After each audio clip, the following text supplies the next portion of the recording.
ma chaîne Mode Beauty. Aujourd'hui, on va parler de la Corse. Si vous me suivez, si vous êtes abonné à ma chaîne, vous savez que je reviens d'une semaine de cette île de beauté. Et puis, pour tout vous dire, ça fait déjà 8 fois que nous partons en Corse dans un espace de temps assez réduit, je pense en 4 ans. Il y a même une année, je crois qu'on l'a fait 3 fois dans l'année. C'est vraiment devenu une destination primordiale pour nous. On est en manque après plusieurs mois. D'ailleurs, c'est toujours un déchirement lorsqu'on quitte cette île. Et donc, je m'étais dit que j'avais envie de vous faire une vidéo pour vous donner un petit peu quelques avis, comment y aller, où aller, ce que vous pouvez manger, enfin voilà, plein de conseils. Donc, si jamais vous projetez de partir en vacances en Corse, peut-être que cette vidéo pourra vous plaire. Alors, je voulais dire aussi que si jamais il y a des Corses qui passent sur ma chaîne, si jamais je dis des bêtises, eh bien, n'hésitez pas à me reprendre en commentaire.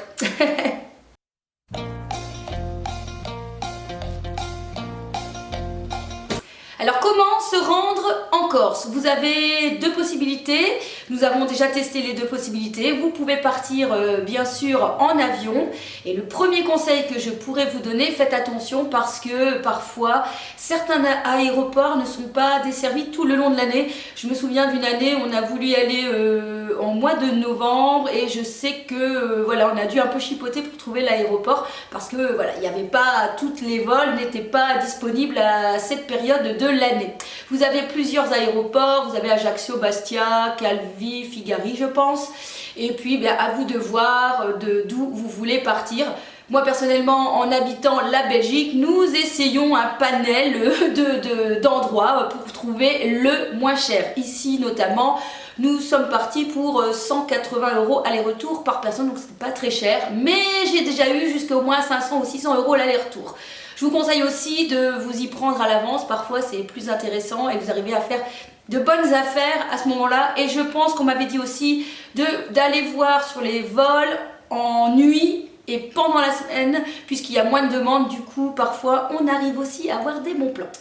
Vous pouvez bien sûr partir par vos propres moyens, donc en utilisant votre propre voiture. Pour cela, vous allez devoir prendre un ferry et là aussi vous avez plusieurs possibilités.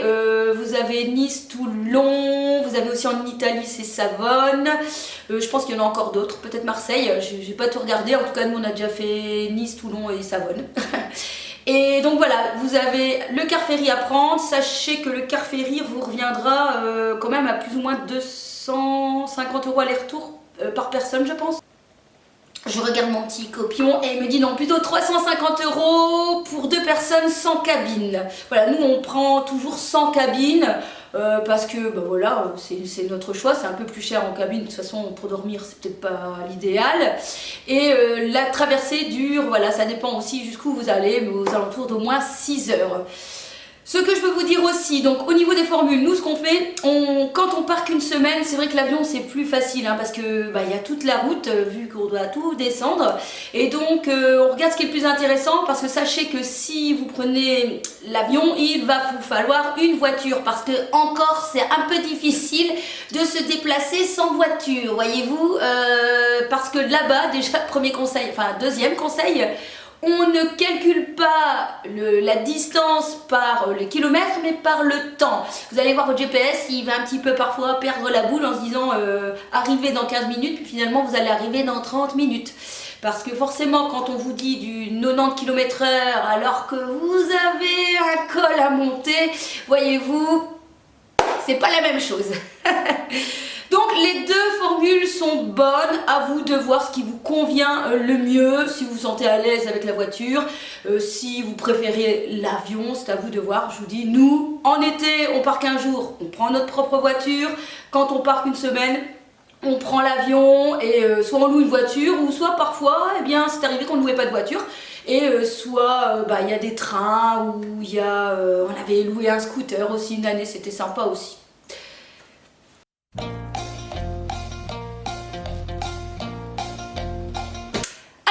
S'y rendre, j'ai envie de vous dire, mais tout le long de l'année, c'est magnifique en Corse. Il n'y a pas un moment que je préfère à d'autres. On est allé donc en pleine saison et en hors saison. Alors en pleine saison, ce qui est sympa forcément, c'est le soleil et la chaleur qui fait que vous pouvez profiter des magnifiques plages, vraiment des magnifiques plages. Mais ce qu'on aime aussi en hors saison, c'est le côté calme, parce que forcément il y a moins de touristes et du coup on arrive vraiment à être proche des gens et à être proche des Corses. On arrive plus facilement à lier une conversation, forcément ils sont moins sollicités.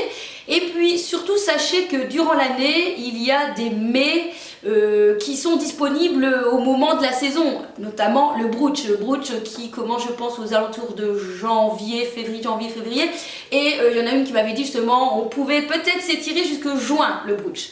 Donc voilà par exemple, ou le cabri qui est aussi voilà le petit de la chèvre qui est aussi dans cette période du mois d'avril. Donc voilà, vous savez que à des périodes de l'année vous allez pouvoir essayer des choses au niveau culinaire. Il y a les clémentines aussi à un moment de l'année.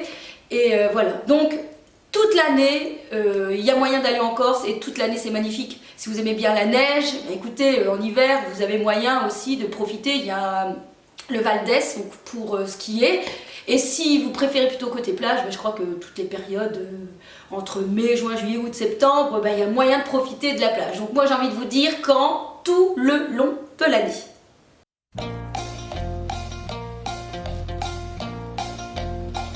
Alors, personnellement, on a beaucoup fait toute la partie sud-est, sud-ouest. On a vraiment fait ça comme ça. D'ailleurs, on s'est dit qu'il va falloir quand même qu'on s'attaque au nord parce qu'on voudrait bien quand même faire le Cap, etc. Et je pense aussi que ça va être magnifique. Donc, j'ai envie de vous dire aussi, à vous de voir ce que vous voulez mettre comme priorité, puisque même si, entre guillemets, je veux dire, l'île n'est pas très grande, il faut quand même, vu les routes dans les montagnes, il faut quand même plusieurs heures pour arriver à aller d'un point A à un point B. Donc à vous de voir si vous avez plus envie de faire tout ce qui est les calanges de Piana ou si vous avez plutôt envie de faire Porto Vecchio ou Boniface en bas au sud de la Corse. Donc à vous de voir. Personnellement, j'ai vraiment une petite préférence pour tout le côté Porto Vecchio. Je sais pas comment dire. En tout cas, au moment où on est allé, j'ai l'impression que c'était plus aride. Alors peut-être qu'à cette période-là, il avait plus vraiment très peu, qui faisait que c'était moins vert et on avait l'impression que le nord était un petit peu plus vert. Voilà, c'était l'idée, puisqu'ici au printemps on a été du côté d'Ajaccio, c'était bien vert aussi, mais enfin voilà, c'était le sentiment que j'avais, un côté un peu plus sauvage, peut-être du côté de Porto Vecchio, Sainte-Lucie, Lecce, de ce côté-là. Et franchement j'avais adoré ce côté-là. Mais bon, n'importe où en Corse quoi. N'importe où en Corse les gars, faut y aller. Bon, je pense que vous allez voir, je suis hyper motivée, enthousiaste. Je vais vous donner envie d'y aller, vous allez voir, c'est sûr. Donc surtout, si vous projetez d'aller en Corse, j'espère quand même que vous aimez bien un peu conduire ou partez avec des gens qui aiment conduire, parce qu'il faut faire quand même pas mal de routes si vous avez envie de visiter. Maintenant, ça dépend de votre choix. Nous, personnellement, on n'est pas du genre à louer pour rester sur place et rien faire ou ne faire que le lézard à la plage. On aime bien visiter, on aime bien aller à différents endroits. Généralement, la ville où on va, mais tout le temps, c'est Corté, donc qui est au milieu de la Corse. Donc là, c'est sûr qu'on est à 2 heures de route. Oui, on était à 2 heures de route, on l'a fait 2 fois dans la semaine. Peu importe, on aime. Donc voilà, mais sachez que oui, pour vous rendre d'un point A à un point B, il va falloir faire de la route. Donc il faut aimer et surtout il ne faut pas avoir trop le mal de mer parce que vraiment il y a des jours où parfois c'est chaud. Donc ça c'est sûr, je ne suis pas sur mon téléphone et je ne suis pas en train de lire parce que sinon je vomis à côté. Enfin en tout cas pour l'intérieur des terres. Tout ce qui est au bord, près des côtes, là-dessus, là ça va quoi. Je vous rassure quand même.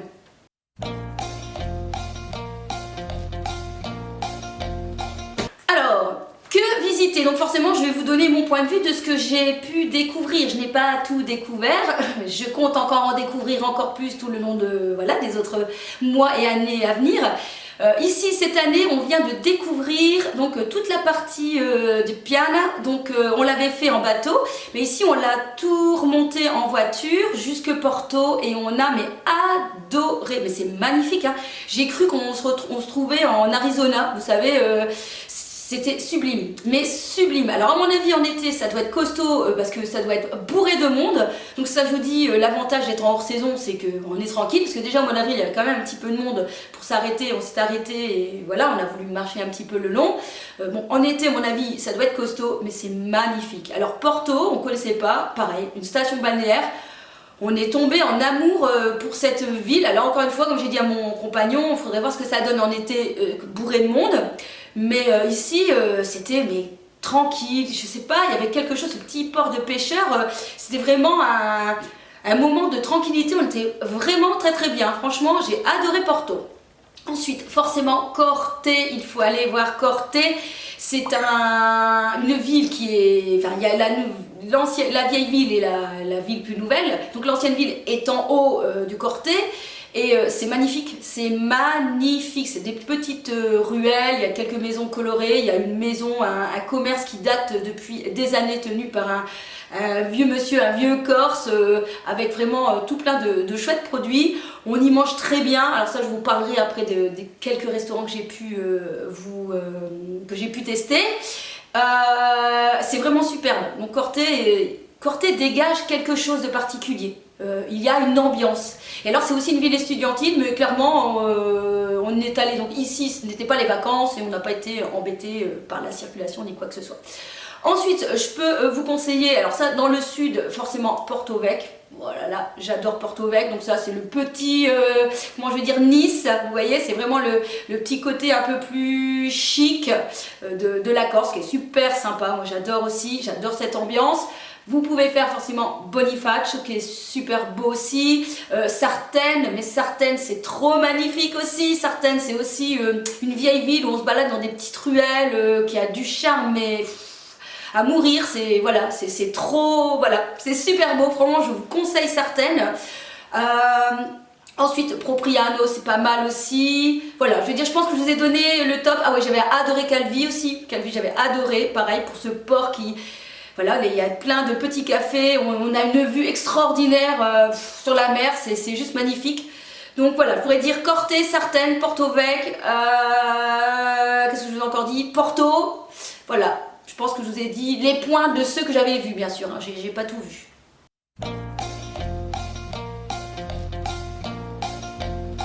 Alors, que faire en Corse? Perso, vous avez deux options, nous on fait les deux.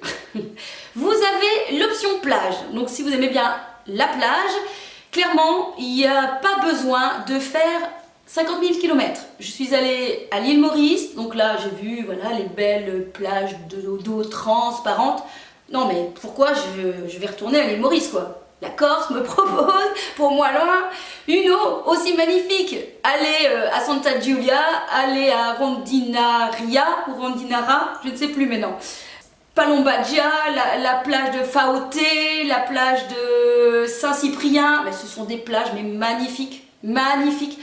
Vous avez justement, je pense à Santa Giulia, donc vous avez, je sais pas, pendant quelques mètres de l'eau qui reste à hauteur d'homme, je veux dire, enfin vraiment à la taille, et puis vous avez des poissons à vos pieds. Non, c'est juste magnifique. Franchement, j'adore. L'eau, elle est transparente, elle est belle. Voilà, superbe, franchement l'option plage est le number one quand on va en Corse, mais clairement ne faites pas que ça s'il vous plaît, ne faites pas que ça, allez visiter, rentrez dans le pays à l'intérieur parce qu'il y a vraiment des choses magnifiques à voir et puis à rencontrer. Alors à la plage bien sûr vous allez avoir droit au snorkeling. Alors nous on s'est essayé à ça, donc c'est-à-dire un peu le masque et plongée. C'est assez sympa parce qu'on n'a pas besoin d'aller trop loin pour voir tout ce qui est poisson, oursin, tout ce que vous voulez. Donc voilà, si comme moi vous n'êtes pas une grande plongeuse, maintenant il y a moyen de passer des diplômes etc, des brevets de plongée pour aller plus loin, pour plonger un peu plus loin dans la mer. Vous avez bien sûr tout ce qu'on trouve traditionnellement, vous savez les bouées, les bateaux, tout ce que vous voulez. Donc ça vous retrouvez la même chose en Corse. Après, il y a l'option 2, donc nous on fait les deux, c'est l'option randonnée. On peut pas passer non plus, on peut pas être en Corse sans faire un petit peu de randonnée quand même si on n'est pas très de grands marcheurs, etc.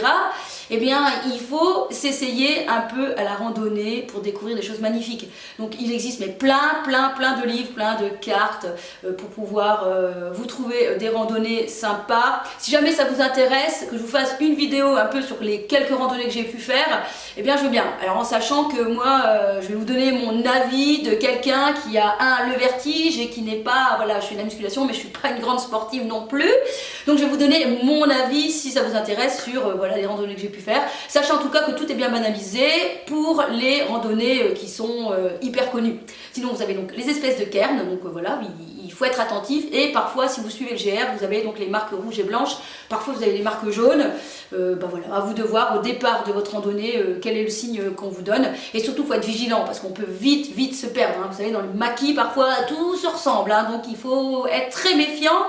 Et voilà, mais si jamais ça vous intéresse la randonnée, je vous ferai un petit topo randonnée dans une prochaine vidéo.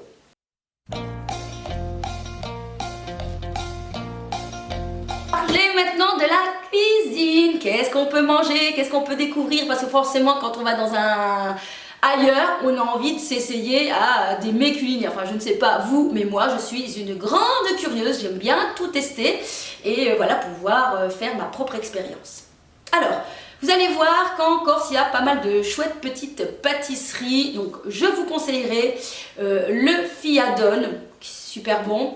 Alors, vous m'excusez pour la prononciation parce que voilà, je n'ai pas la prononciation qu'il faut. Vous avez les migliacci, les falculelles. Donc les migliacci, c'est plus une version un petit peu plus salée, donc là ça tombait bien, on a goûté dans une boulangerie qui était cuite au feu de bois, donc c'était vraiment une vieille boulangerie qui payait pas de mine, mais mon dieu qu'est-ce qu'ils étaient bons ces migliacci, et franchement c'était super bon. Donc là il y avait du brooch, donc c'était le bon moment.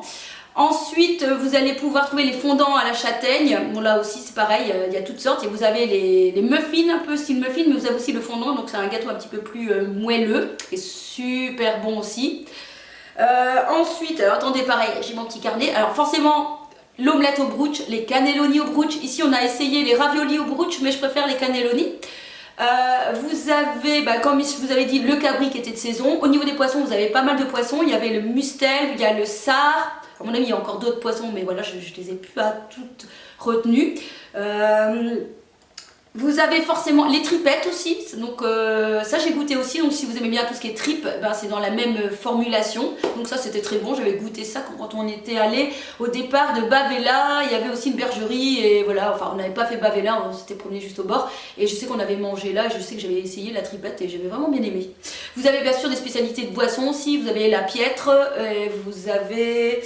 Je regarde parce que moi je bois pas. La colombana aussi, donc la piètre c'est à base de châtaigne. Donc voilà, je n'ai pas goûté donc je peux pas vous dire si c'est bon. Au niveau de l'alcool, vous avez le muscat pétillant, le Cap Corse, vous avez tout ce qui... Il y a des productions de vin, hein, donc moi quand je vais en magasin par exemple, eh bien je regarde, j'achète locaux moi. Donc je regarde ce qui est marqué de Corse. Vous avez bien sûr tout ce qui est liqueur, liqueur de myrte, liqueur de châtaigne, liqueur de clémentine à tester aussi et à boire avec modération. En non alcoolisé, vous avez le Corsica Cola. Alors le Corsica Cola, il est très rarement servi au bar, mais voilà, c'est très bon, nous on aime bien, donc pareil on l'achète en certains magasins, on ne le trouve pas dans toutes les grandes surfaces. C'est un autre goût que le Coca, mais franchement on adore, on préfère même au Coca. Et ce que je peux vous dire, c'est que sachez, mes chers amis, que le Coca, à la base, la recette viendrait d'abord d'un Corse. Sachez-le. Ça serait peut-être pas, c'est pékin à la base. Non, c'est corse. Ensuite, alors forcément en biscuits, je mélange un peu tout. Il y a les canistrelli, ce sont des sortes de biscuits secs. Donc là, vous les trouvez à toutes les sauces, hein, au chocolat, à la clémentine. Je me demande s'il n'y avait même pas au vin blanc, à l'anis. Il y a beaucoup d'anis, vous allez voir. Il y a beaucoup de recettes à base d'anis aussi là-bas. Ensuite, il y a les frappes, c'est des espèces de beignets. Donc ça, vous pouvez les trouver sur les marchés. Qu'est-ce que je regarde? Alors forcément le saucisson, le fromage de brebis, de chèvre. Alors pareil, je vous conseillerais si vous voulez acheter le saucisson, faites attention, il y a saucisson et saucisson. J'ai été manger dans un resto le premier jour, franchement, voilà, j'ai pas spécialement apprécié le saucisson, il manquait de goût, alors que franchement, le saucisson, le lonzo, la copa là-bas, c'est un pur bonheur. Ici, si je vous conseillerais, c'est si vous êtes dans le coin, allez à Bastelica. Là, il y a quelqu'un qui fait des saucissons avec ses propres cochons. Je peux vous dire que c'est super bon, mais n'oubliez pas d'aller regarder sur internet avant, parce que c'est pas ouvert tout le temps et nous on a failli se faire avoir. Derrière, dans la dernière vidéo, on voulait aller à Tuvaru ou Tuvaru. Je sais plus où Tuvaru ou Tavaru, je sais plus le nom. Bon, je remettrai là quelque part. Et on est arrivé, c'était fermé. Et il semblerait aussi qu'il jouissait d'une bonne réputation au niveau de ses saucissons, mais du coup on n'a pas goûté. Donc voilà, vérifiez un peu, et parfois en grande surface il y en a de très bons aussi, ou bien allez au marché, vérifiez les jours de marché, allez au marché, comme ça vous allez pouvoir les goûter, et au moins vous ferez votre propre avis, parce qu'il y a toutes sortes, hein. Il y a du saucisson plus épicé, plus fumé, à vous de voir, pareil pour la copa, le lonzo, mais franchement c'est trop bon. Pareil pour les tomes de brebis et de chèvre, il faut le tester, il y en a qui sont plus forts. Nous ici on a acheté en bergerie au lac de Mélo. Oh popo, je peux vous dire que celui-là il fouette, hein. C'est en Belgique soit un herbe, soit un maroilles, hein, pour les Français. Je vous assure que c'est pas du chèvre comme chez nous, hein. Oh là là là là, celui-là il est bon. Donc voilà, franchement clairement il faut faire sa propre avis et pour ça il faut goûter. Bon, je pense que je vous en ai donné pas mal. Du coup je vais vous parler encore cuisine, mais je vais vous parler de restaurant. Alors je ne vais pas vous en parler 50, je vais juste en parler de 2, je regarde, 2, 3, 1, 2, 4. De 4 qui vraiment, voilà, m'est resté gravé dans la tête. Le premier c'est à Ajaccio, c'est le Cabanon. Alors le Cabanon il se trouve près du Portino Rossi. Ce que j'ai apprécié en fait, c'est un pêcheur qui organise ce restaurant en espérant qu'il soit toujours ouvert, parce que je pense que la fois dernière ils avaient eu quelques soucis de santé, donc j'espère que oui. Et ce que j'ai apprécié la première fois que je suis allée, j'avais envie de manger des oursins. Je vois donc le monsieur qui est en train de faire ses saucisses là, le pêcheur, et je lui dis est-ce que vous faites les oursins en ce moment? Il m'a dit écoutez madame, je vais pas vous en vendre, c'est pas possible, la pêche c'est difficile, il y avait trop de houle, je pouvais pas en ramener, et j'ai trouvé ça hyper vrai, correct, que j'ai dit ok, il m'invente pas n'importe quoi, ça veut dire que c'est vraiment du local ce qu'il me propose, donc j'ai dit ok, je mange chez toi, et franchement c'était super. Donc le Cabanon c'est vraiment mais très très bon, et donc il y a une espèce de petite terrasse devant. Sinon nous on avait mangé dans un petit bar à côté, enfin voilà, je sais pas comment ils s'organisent, mais donc le Cabanon à Ajaccio. Le deuxième qu'on a découvert ici cette année, mais franchement là c'est le grand coup de cœur, mais le grand coup de cœur, quand je vous assure que c'est vraiment le grand coup de cœur, c'est à Porto et ça s'appelle Astretta. Mais je vous recommande, non je vais pas trop vous le recommander parce que cet été je veux une place, hein. Donc c'est un restaurant qui est qu'à l'extérieur. Le monsieur a une philosophie de vie extraordinaire, mais j'adore, hein. Il a un concept qui est très difficile, je peux comprendre, à mettre en place. Parce que forcément, si tu fais pas 50 000 assiettes, c'est difficile à vivre. Et lui, c'est pas son but. Lui, c'est de chouchouter les 10 clients qu'il aura au midi. Voilà, il fait pas des doubles restaurations. À 14 h, c'est terminé. Il cuisine ce qu'il a pu avoir de locaux. Mais franchement, mais c'est trop bon. C'était extraordinaire. Alors, le monsieur, il y a du bagou, de toute façon vous voyez il y a plein d'écritures, c'est assez marrant ce qui est écrit au tableau partout, et il met une ambiance, à la fin on parlait tous avec toutes les tables, hein, je veux dire il met tellement une ambiance, il est extraordinaire ce patron, franchement c'est une adresse incontournable.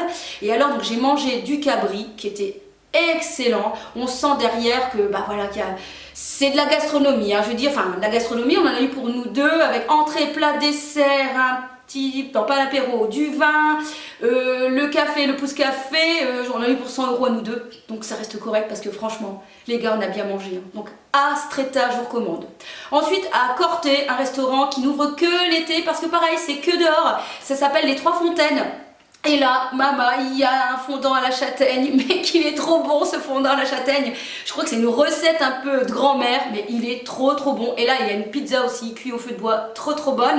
L'omelette au brooch aussi, enfin voilà, c'est aussi un endroit super. On est dehors un peu sous qu'on appelle une pergola. Vous avez la fontaine, alors vous voulez de l'eau, en fait ils vont chercher l'eau à la fontaine. Moi j'adore. Donc là aussi, les Trois Fontaines. Et puis, non c'est A Fontana, les Trois Fontaines c'est pas ça, c'est A Fontana. Et donc à Corté. Et le dernier qu'on avait vraiment bien aimé, c'était les Trois Piscines. Et là c'est plutôt du côté de Lecce, je pense, de Lecce. de Cavou, voilà, entre Cavou et Lecce, donc c'est les 3 piscines. Donc là c'est un endroit aussi assez atypique où vous avez donc les pierres qui se sont un peu érodées en forme de toboggan. Il y avait moyen de vraiment voilà, de vous rafraîchir l'été. Et donc il y a aussi une petite bergerie, mais il faut y arriver pour aller jusque là-bas parce que clairement on passe dans les bois, dans le... C'est assez folklorique, j'ai envie de dire, mais quand vous arrivez, c'est assez sympa. Je pense qu'il n'y a quasi pas d'électricité, je sais pas trop, mais on est en plein milieu de n'importe où, de nulle part. Et on avait très bien mangé là aussi. Il y avait des cannelés au brunch qui étaient super bonnes aussi. Bref, il y a de quoi faire pour manger encore. En Corse.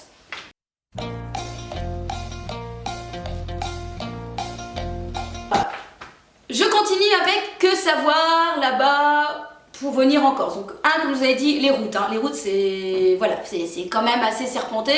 Donc il faut aimer conduire parce que comme je vous dis, pour aller d'un point A à un point B, on dit pas il y a 20 km, on dit il y a 1h30. Ça il faut le savoir. Jamais on a été désagréable avec nous quoi. Jamais, je sais pas. J'avais entendu voilà, les Corses peut-être d'une génération précédente, je n'en sais rien. En tout cas, franchement, un pays mais ouvert. On a eu de l'aide. Par exemple ici, donc j'ai fait une rando au lac de Mélo. Je galérais à mort. Je sais qu'il y a 2 Corses qui sont passés, qui ont vu que je galérais, ils m'ont encouragé, ils m'ont même dit maintenant vous voulez que je porte votre sac, regardez en haut pour éviter d'avoir le vertige. Des gens mais super sympas. Une autre fois on était en location, le voisin, un Corse bien bourru quoi, j'ai envie de dire, qu'on l'entendait bien crier sur sa femme, qui à un moment elle dit, il a ramassé des tomates, il dit vous voulez des tomates? On a dit ah bah oui, il nous a donné des tomates, des concombres de son jardin, des oignons. Voilà, on arrivait comme ça en touriste et on était voilà, super bien accueillis. Des gens, des restaurateurs avec qui on parle bien, enfin vraiment super, franchement il n'y a rien à dire, ils sont comme ça les Corses. Alors un autre conseil, je vous dirais d'acheter, il faut acheter local. Alors je sais qu'on dit ah c'est plus cher, en tout cas chez nous par rapport à la Belgique pas. Peut-être que par rapport à la France oui, mais par rapport à chez nous la Belgique, moi je trouve pas. Ensuite on achète, je vous dis, local. Alors attention au local, malheureusement parfois les Corses sont mal servis, c'est parfois plus cher d'acheter ce qui vient de chez eux que ce qui est importé. Je trouve ça pas tellement correct, mais bon. Donc c'est vrai que nous on achète locaux, on achète voilà, on regarde d'où ça vient, les fruits, les fraises. Ici on a acheté les fraises de Corse. Super bonnes, les tomates, mon Dieu, mais super bonnes. Donc voilà, le vin, tout ça, on fait attention et on achète, je vous dis, le poisson, la viande, on essaye d'acheter ce qui vient de l'île. Alors, bien sûr, il faut savoir qu'en Corse, ça grimpe, donc ça grimpe. Donc vous allez avoir un petit peu mal aux jambes, mais en même temps, c'est ça, la Corse se mérite. Eh bien, je vous assure que la Corse se mérite. Il y a quand même pas mal de passages où ça grimpe, notamment quand on est allé à Cargès, là, on a été d'en haut, on a volé jusqu'en port, après pour le remonter, on a un peu mal aux jambes. Donc soyez prévenus si jamais vous comptez vous promener un peu partout dans la Corse. Alors je ne sais pas si c'est l'effet île de l'île, mais clairement quand je vais là-bas, je me replonge dans la nature. Je ne sais pas comment vous dire, je suis quelqu'un d'assez matérialiste et voilà, superficiel peut-être, mais quand je vais là-bas, je me rends compte que j'ai besoin de rien d'autre que toute cette nature, ce calme, ce silence, ces oiseaux, et j'ai tellement envie de la respecter. Quand je vois les feux parfois à la télévision, mais je vous assure que j'ai mon cœur qui se tord tellement que je me dis mais cette île est trop belle quoi, il faut la protéger. Donc je vous en prie, si vous allez vous promener, vous randonner, ne jetez pas vos papiers par terre. La fois dernière, on avait trouvé 2-3 papiers, je vous assure, on les a ramassés. Voilà, on les a ramassés. Faites un petit geste aussi, si vous voyez d'autres détritus, il faut ramasser parce que c'est tellement beau qu'on ne peut pas la détruire. On ne peut pas détruire en mettant ces papiers par terre. Et puis, munissez-vous toujours d'un petit sac poubelle. On doit aller faire pipi ou je ne sais quoi, et bien son papier on ne le jette pas par terre. Donc on le prend, on le met dans son petit sac, Prenez un petit sac, nous on se balade avec le petit sac quand on part un peu randonner, parce qu'il est hors de question de laisser pas traîner des papiers quoi. On garde tout et puis on met à la poubelle après. Donc il faut vraiment respecter. Voilà, je suis pas là à juger qui que ce soit, je suis pas la plus sainte de toutes les saintes, mais je sais pas, quand je vais en Corse... Franchement, je fais très attention parce que j'aime cette île. Je crois que vous aurez compris. Aussi, je voulais vous dire, dernier petit point, un truc qui a son charme et qu'il faut faire attention. Sur les routes, vous ne serez peut-être pas les rois et les reines. Il y a les animaux en liberté. Mais je vous assure, je suis un vrai enfant, moi. Quand on découvre une vache, un cochon, une chèvre, comme ça en plein milieu de la liberté, on s'arrête, on dit « Oh !» comme des enfants. Donc faites attention parce qu'au détour d'une route, vous pouvez rencontrer un gros bestiau. Bon, je peux croire que ça fait pas toujours plaisir, surtout quand on peut avoir un accident. Donc soyez prudents, soyez vigilants. De toute façon, vous savez que quand vous allez en pleine Corse, il faut faire plein dans l'île. Vous avez plus de risques de rencontrer ces petites bêtes, notamment par exemple à la Restonica, on en trouve souvent pas mal des vaches qui se baladent. Donc soyez prudents.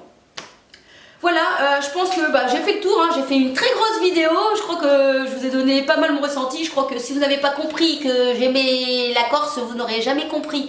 Donc je crois que je vous ai donné, j'espère vous donner l'envie d'y aller, hein. Et puis n'hésitez pas à me laisser en commentaire si vous avez déjà été, si vous comptez y aller ou s'il y a encore des choses que vous voulez savoir. On se retrouve dans une prochaine vidéo. N'oublie pas de t'abonner si jamais tout le reste du contenu te plaît et de me mettre en tout cas un petit like si jamais cette vidéo a été utile parce que voilà, au moins ça va m'encourager et me motiver à retourner en Corse.